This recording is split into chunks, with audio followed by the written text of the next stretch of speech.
Bonjour Christophe Dansette. Bonjour Damien. On va revenir ensemble sur cette journée noire hier à Wall Street pour ce secteur de la tech américaine. Oui, le Nasdaq, l'indice des technologies, a perdu un peu plus de 3%. Certaines petites valeurs ont chuté jusqu'à 30%, mais le symbole de cette journée, c'est l'action Nvidia, vous savez, ce fabricant de puces qui était jusqu'à hier matin l'entreprise la plus valorisée en bourse du monde. Eh bien, l'action s'est effondrée de près de 17% en clôture, mais surtout la valeur de l'entreprise, elle a chuté de 589 milliards très exactement. Incroyable. De dollars en une seule journée. Jamais une entreprise n'avait perdu autant en une seule journée. Le record précédent, il a été, c'est 2 fois plus que le record précédent qui était déjà détenu par Nvidia. Et pourquoi cette chute ? Alors l'explication, elle tient en un seul mot. Ce mot, c'est DeepSeek. Alors c'est quoi DeepSeek ?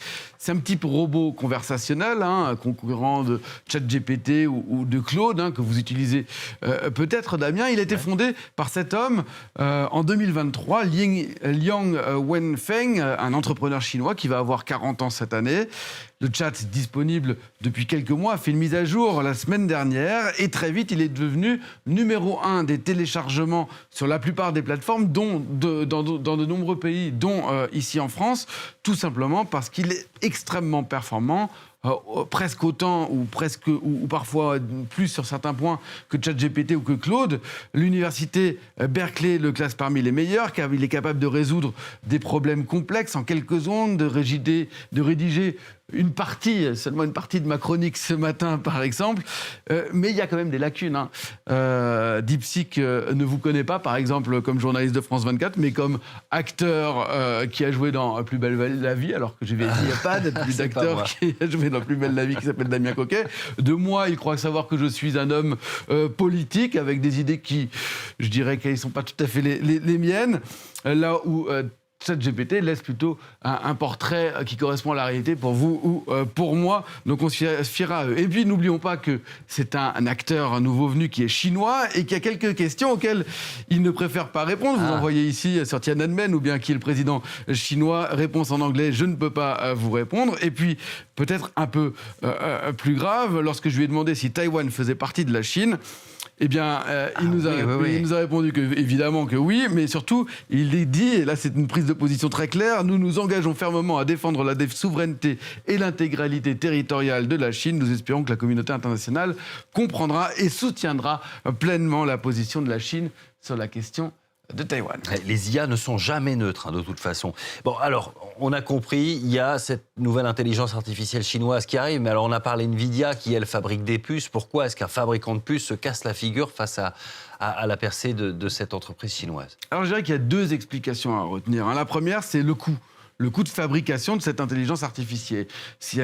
Liang Wenfeng dit avoir dépensé un peu moins de 6 millions de dollars pour mettre au point son IA, là où OpenAI, c'est-à-dire la maison mère de ChatGPT, a dépensé un peu plus de 100 millions de dollars pour développer la dernière version de ChatGPT 4, ou bien Meta, qui a également une IA, dépense autour de 60 millions de dollars. Donc ça fait quand même une sacrée différence. Et puis Surtout, l'autre explication, c'est la puissance de calcul des 2 moteurs. ChatGPT utilise des super ordinateurs dotés de 16 000 puces Nvidia justement, très performante, alors que DeepSeek dit en utiliser 4 fois moins, surtout, même 8 fois moins, pardon, et surtout les puces qui ne sont pas de dernière génération. Là, vous avez compris, Damien, c'est ça le problème. DeepSeek brise un mythe pour le fabricant de puces Nvidia. L'IA peut d'abord être produit à coût réduit et sans forcément nécessiter autant de puces. Vous imaginez le manque à gagner potentiel de Nvidia qui dominait le marché. Et puis, ça c'est un point. Et puis, il y a autre chose. Quoi donc ? Pour réaliser son robot, Liang Wenfeng, qui avait fait fortune dans un fonds d'investissement, avait acheté depuis 2021 des milliers de puces, notamment à Nvidia, et qu'il les a ensuite utilisées, et il a recruté les meilleurs ingénieurs chinois pour développer son IA. Mais depuis depuis 2021, les États-Unis ont établi des sanctions contre la Chine interdisant les ventes de puces d'informatique aux entreprises chinoises. Une interdiction qui s'est peut-être retournée contre Washington puisque cela a forcé les ingénieurs chinois à trouver des alternatives et à travailler sans Nvidia.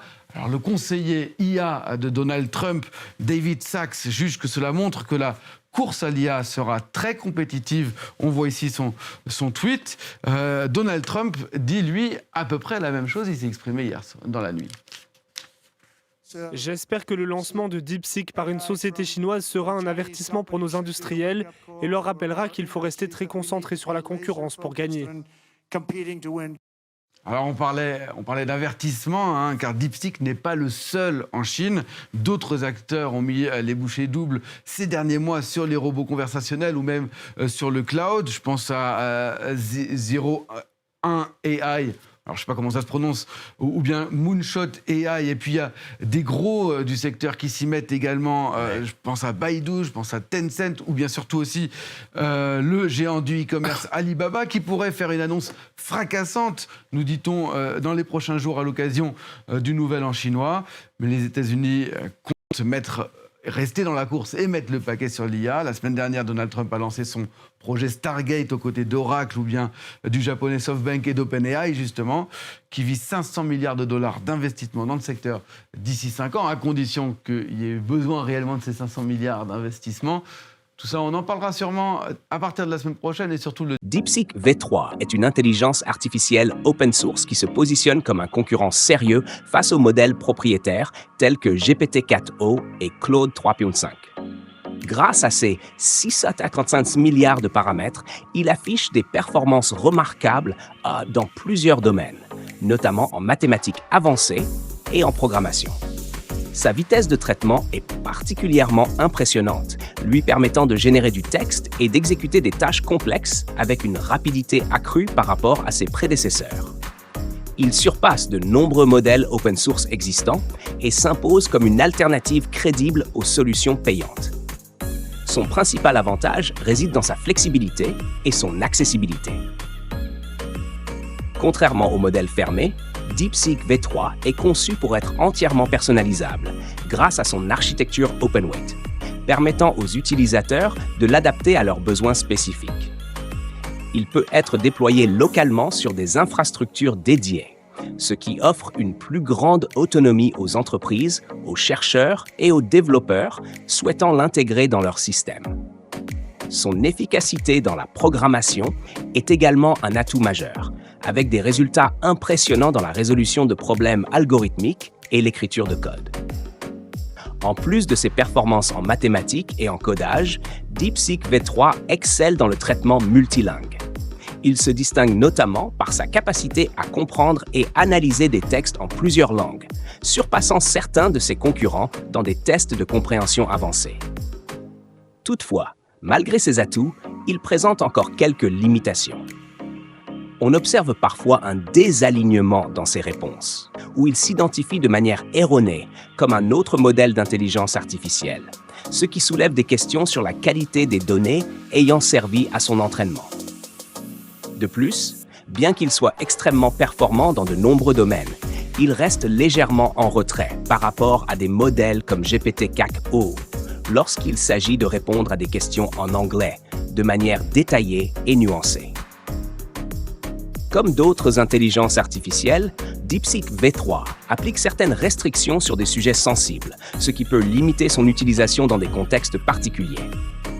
Néanmoins, il représente une avancée majeure pour l'IA open source en proposant une alternative abordable et performante aux solutions propriétaires. Grâce à sa puissance, sa rapidité et son adaptabilité, il ouvre de nouvelles perspectives pour les développeurs et les entreprises souhaitant exploiter l'intelligence artificielle de manière plus indépendante et personnalisée.